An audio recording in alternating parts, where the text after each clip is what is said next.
Now, we all know that Gears of War Ultimate Edition released last month on the Xbox One, and we all know of course that it is coming to the PC and it's going to be one of the first DX12 titles in development for PC. Now, in a rather lengty interview with Eurogamer, which yes will be linked in the description below this video, some developers of the Coalition have discussed the details of the remaster. Now, the interview is really long. I'm not going to go through it all of it by any stretch of the imagination. It is there in the description if you want to read all of it, but what I want to touch on is regarding the PC version.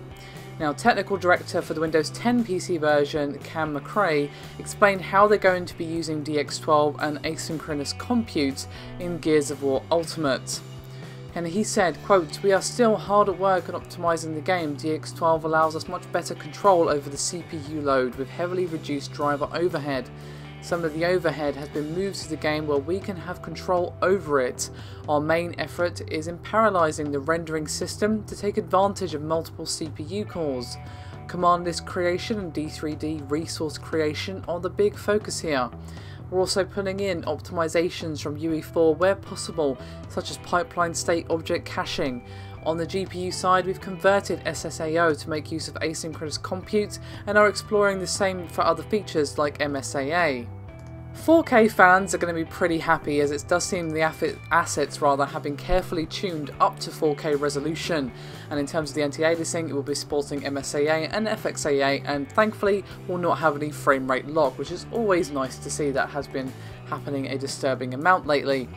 And they went on to say, quote, "We have put significant effort into making the Windows 10 version a showcase at 4K. Geo and textures were reauthored with 4K in mind, so the visual fidelity will really scale up on higher end hardware. We plan to uncap the frame rate and will ship with a built-in benchmark mode. For anti-aliasing, we'll support MSAA and FXAA."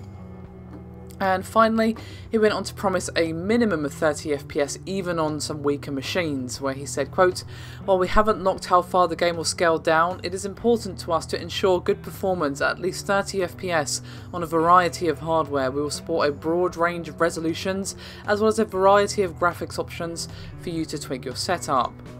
So it seems the PC version of Gears of War Ultimate Edition is truly going to be a PC version. The lauded 4K is getting quite a bit of support from the sound of things, and that's always nice to see. Obviously, how well it actually runs depends on your hardware and how well optimized it is, etc, etc. But it's going to be interesting to see how this actually ends up coming out, how it's going to work AMD versus Nvidia, given that, you know, the whole thing regarding asynchronous compute, and if you don't know what I'm talking about, there'll be another link in the description so you can know what I'm talking about.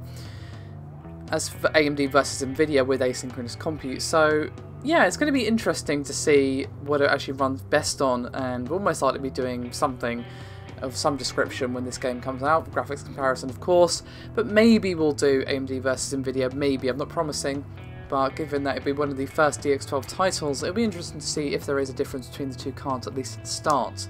Things will rapidly change as they always do with the PC gaming industry. Regardless of all that, thank you very much for watching, and I'll see you next time.